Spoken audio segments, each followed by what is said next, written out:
John McMullen, do you know if he can throw the ball over the field? Do you know that he can throw the ball down the field, down the middle? No idea. How would I know? Right, because they haven't even asked him to do it. They've seen a couple of practice routes, but they haven't done it in one of the games, which is what you want to evaluate off. You can't have made your decision yet when you haven't given a guy a chance to show what he can and or cannot do. So I thought...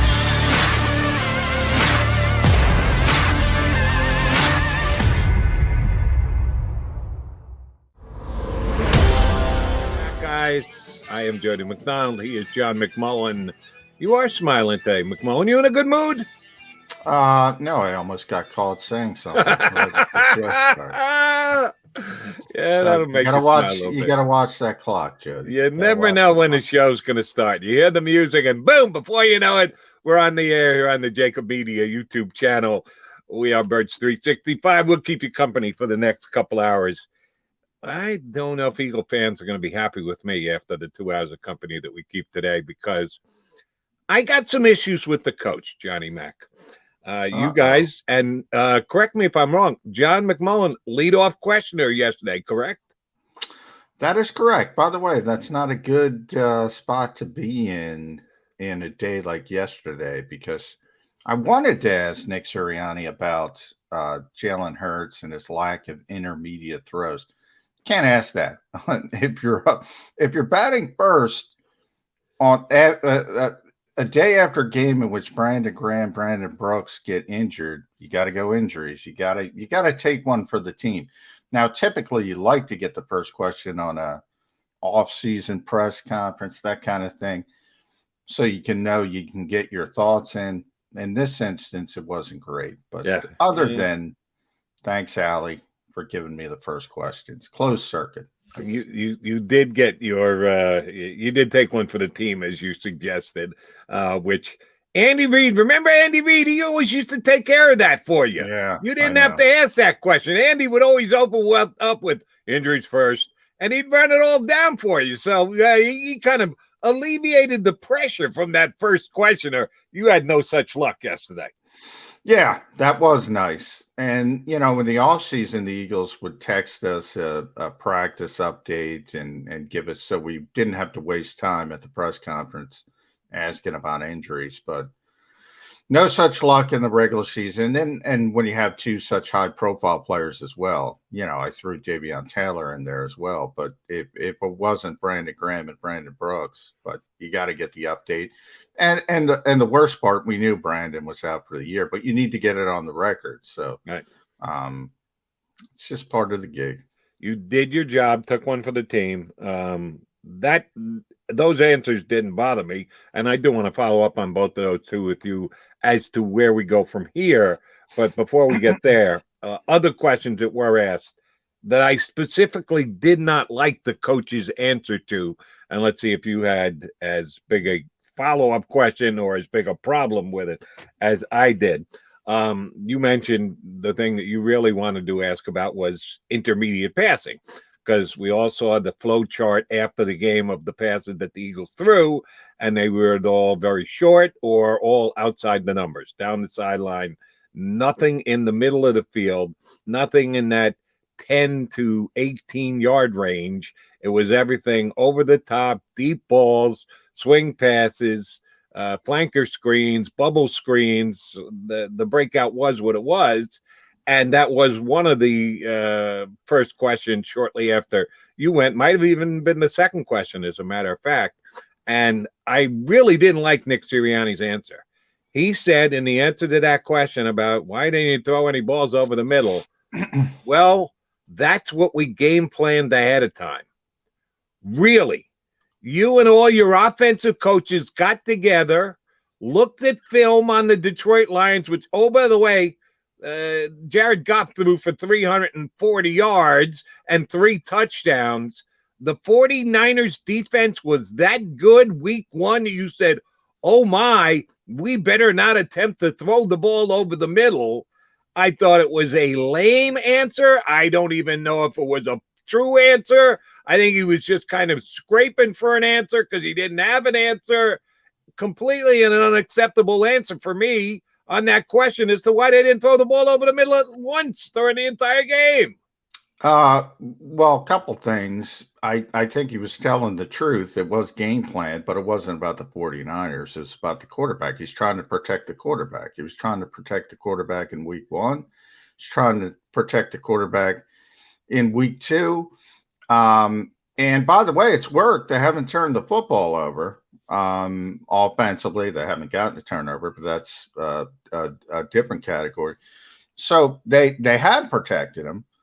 But at some point, you got to let him go. You got to let the horse run. You can't play football like that. You can't play football scared. So I understand you want to sort of bolster the confidence of a young quarterback. You don't want to put him in a position because that's where you're most likely to have turnovers if you have a quarterback that isn't the most accurate in the world. If you throw the football over the middle, might be behind a tight end, might tip, it goes up in the air. You have an interception, it goes the other way.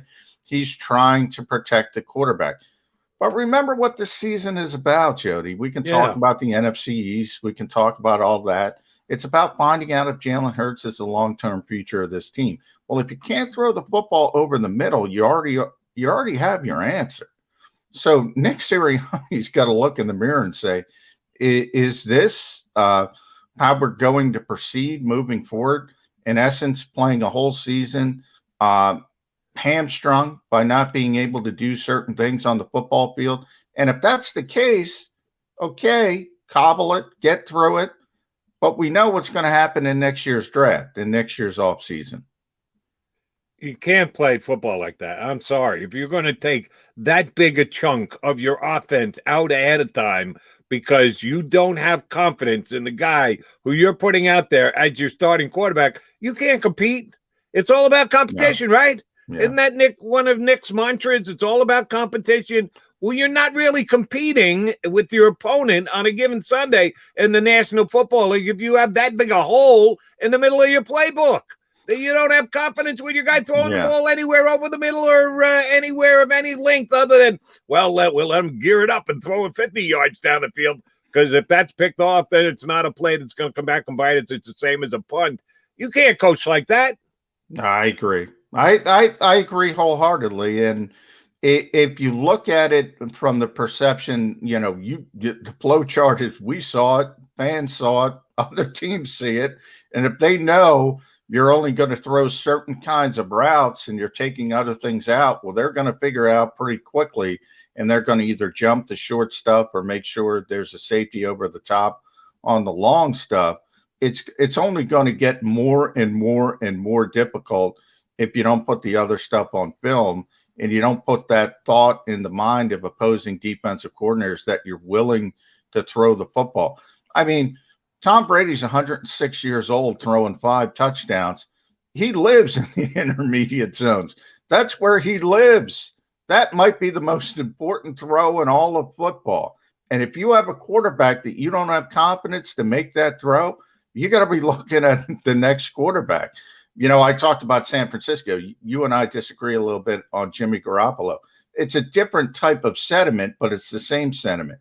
If you have a quarterback that you think can't do certain things, you have to go get the next quarterback. And that's what San Francisco did with Trey Lance. We'll see how long they get there, how quick they can get there. In this case, if you have a young quarterback you don't believe has the potential to do these types of things, you got to already start looking at that draft and saying, right now, I think it's numbers 5, number 9, and number 13 if the season ended today, which it doesn't. That's the 3 picks the Eagles would have in the first round. Now, I wouldn't get too excited about that because if Indianapolis is that bad, they would be the 5th pick of that group. If Indianapolis is that bad, even if Carson Wentz is healthy, and he's not, even if he is healthy, they'll pull the plug before 75%, and they'll say, no, we want that top 10 pick. So I wouldn't get too excited about that part of the equation. But the Eagles, what I'm trying to say, the Eagles have a lot of draft capital, a lot of money. And if they have already made the decision that this young quarterback can't do certain things, they've already made their decision. Yeah, and They've already made it. I don't think they have, but they could very well be leaning in a direction at this point. I think that is a fair thing to say. If they've already made the decision, shame on them. Then why the hell they're going to charge full price for all the Eagle fans going down to the game? Ain't going to be any discount. Hey, now, 75% off because years. We're playing with a quarterback that we really don't think could be our quarterback of the future. I don't think they're going down that road. So until they do, and we've got that many more games on tape to evaluate Jalen Hurts, I'm not ready to go, well, they've already made that decision. I'm not there yet. I don't believe they're there yet, and they shouldn't be there yet. If they are, shame on them. They got to give a guy, John McMullen, do you know if he can throw the ball over the field? Do you know that he can throw the ball down the field, down the middle? No idea. How would I know? Right, because they haven't even asked him to do it. They've seen a couple of practice routes, but they haven't done it in one of the games, which is what you want to evaluate off. You can't have made your decision yet when you haven't given a guy a chance to show what he can and or cannot do. So I thought if that's the case, and I follow your line of logic, and it may very well match up with Nick Sirianni's logic, well, Nick, you got to get over it. You got to give the young man a chance, since a whole bunch of guys, John McMullen and Jody McDonald included, believe that this season is more about evaluating talent going forward than actually winning the NFC East and taking a shot in a playoff game. Well, then get to it. Give the kid a chance to prove that he can or can't do something as important as throw the ball in the middle of the field with intermediate routes. So I didn't like that answer yesterday. Sorry, Nick. I'm going to be honest with you here. And after his opening press conference, which I think too many people oh my God, who is this bumbling idiot that we have as our new head coach? I thought it was woefully overstated. It wasn't good, but it wasn't as bad as some people made it out to. I think he is markedly improved over time to be able to get people's attention to say, all right, I can listen to this guy. I believe what he's saying. He's got coaching capabilities here. I did not like his answers yesterday. It was probably the most I was ever annoyed at him. And the other one that really kind of stuck in my craw was when they asked him about holding Derek Barnett responsible. I forget. I recognized the voice who asked the question, and now I'm forgetting. So shame on me for that. But it was a good question, fair question, one I wanted the answer to. He said he got off on a tangent of, well, today was a day about holding each other responsible as coaches on this team. That's what we do. We as coaches have to hold each other responsible. Nobody asked you about holding your fellow coaches responsible, coach. They asked you a very specific question about Derek Barnett. And he eventually meandered to, it's unacceptable. That kind of penalty after the whistle is blown is unacceptable. But he got there after like a minute and a half talking about how the coaches hold each other responsible. Maybe it had to do with timing, that it's a Monday, so they haven't a chance to talk to the players. If that's the case, shame on you. You take that bad a penalty in that game at that juncture. And I'll get to the other thing that annoyed me. Did it twice yesterday. But that needs to be addressed immediately. On the sideline, head coach, defensive coordinator, positional coach, somebody's got to go to Derek Barnett and go, what the hell are you thinking? You can't take that penalty at that time. Are you telling me he wasn't held accountable yesterday? And because Monday's an off day, he's not going to be held accountable on Monday either? Really, Nick? Well, I assume he was held accountable on the field. I assume, that's probably Tracy Rocker's job. You gotta have a conversation with him. Yeah, I mean, it is a weird week because they're playing on Monday night. So you have the extra day. Everything's kind of pushed back a day. So this is the day the players will be watching film with the coaches. And in theory, Derek Barnett will get called out for it. But, I mean, obviously he's not going to talk about that anyway. I didn't have as big a problem with that. One of the reasons why is, look, that was a dumb penalty. He has a history of personal foul penalties. No question about it. It hurt the team. I got to tell you, I'm at the point where the game is so over legislated. Jody, I've talked with you in the past. It's kind of baked in for me. I mean, this happens to every team every week in the NFL, and you have to overcome it. You're going to get a 15-yard penalty. Last night, I'm watching Green Bay Detroit, it was a pass interference, just a great play. They go great coverage, but it's Aaron Rodgers, Devontae Adams. The Lions are, you know what, because they're the Lions. I mean, it's just part of it. You got to get over the hump in such an over legislated league. So I don't like to focus on officials because there's nothing you can do about it. Coaches always say control what you can control. There's nothing you or I or anybody else can do about stinking officials. Now, in the case of Derek Barnett, as I said, he has a history of it. You do want to focus in on that and say, look, dude, you gotta turn it back. One of the things about Derek Barnett is his aggressiveness that makes him the player he is, which I know you don't think he's much of a player, but the Eagles do. And they'll make a decision after this year, which, by the way, is made more difficult by Brandon Graham's injury, which we'll get in. Now you got to start thinking about Brandon Graham at 34. Is he going to be back coming off an Achilles? You might have to bring back Derek Barnett. So that's the larger conversation.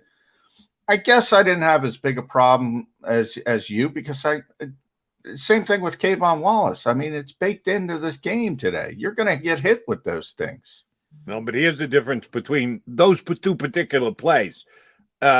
No question. Kayvon Wallace, as per the way the NFL is officiated, it was a penalty. Right. It was a penalty of aggression. He was trying to make a play. I don't think he was trying to injure. He dropped his head a little bit, and the backer dropped his head too. That's the kind of thing you can go afterwards. Are we an over-legislated game? Really, we're going to call that too? I know we're trying to protect people, but that's just a football play. Derek Barnett's play was idiotic. No matter how over-legislated the NFL game may be, the ball is out of bounds and you body slam an opponent? Are you kidding me? There is no over-legislation there. That's just a stupid play by a player. And he should have been reamed on the sideline immediately. And that's why I agree with that. And that's why I said he's had a history of it. He's had a history of personal fouls. And I'm sure it's addressed. But what I'm trying to say, a better way of saying is you have an aggressive player. Vontaze Burfict, probably the best example of this. You either put up with it or you don't. I mean, at some point, and, maybe at the end of the season, they say, okay, we're done with it. But I mean, I don't know how you fix that for a guy. Remember, he's been doing this long before Nick Sirianni's gotten here. So I don't know if it's about Nick Sirianni holding him accountable. I think it's more of you either accept it or you don't when you have that type of player. And that's a different decision, I guess, is what I'm trying to say. Thank you very much for leading into my third and final point, because we got Nick Fierro's going to join us, ex-Eagle beat guy. Hey, we know he's got to get out to the course. He's got a tea time, but we're going to punch him up here in just a couple of seconds. The third and final thing that annoyed the snot on me about Sirianni yesterday was exactly what we were just talking about. Well, I'm not going to comment on anything that happened before I was here. Hello, that's part of your job. You're supposed to know the tendencies of your players. They're your players now, right, Nick? And if Barnett has got a history of doing this, you damn well better know he's got a history of doing it. And I said, well, it happened before I got here. Don't hold me responsible for it. The same thing with Jalen when they related the fact that he didn't connect on passes over the middle last year. Well, I wasn't here. They weren't my play calls. I don't know what you're talking about. Well, of course you got to know what you're talking about. You're that coach. Yeah, his second core value is accountability. Yeah. Well, I guess my point is you either do it or you don't. That's my point. He's the head coach now. He wasn't the head coach when Doug Peterson was here. So to me, he's not responsible for any of that. You're responsible now. He's responsible to know about it. He's not responsible in the moment. You're right. But that's his job, is to go back and know what his players did or didn't do before he showed up. So with the quarterback, you either take the shrink wrap off or don't. Let him throw it or don't, and you move on next year. With Derek Barnett, it's a different type decision. Are you going to put up with the knucklehead aggressiveness at times? That's what he is. He's a 5-year player. That's what he is. How do you change that? How do you change somebody's DNA? That's my only point. Maybe they didn't do enough research to know that he was a knuckleheaded player because, hey, I wasn't here. It wasn't my team. Don't look at me. That anything that happened before the day that Howie Roseman introduced me to the Philadelphia fan base, it doesn't really matter. Doesn't come into my sphere of universe. Not acceptable. Sorry, Nick. Had a bad day yesterday. All right, here's a Nick we're always glad to hear from. Coming up next, we're going to get Nick Fierro to join us right here on Birds 365.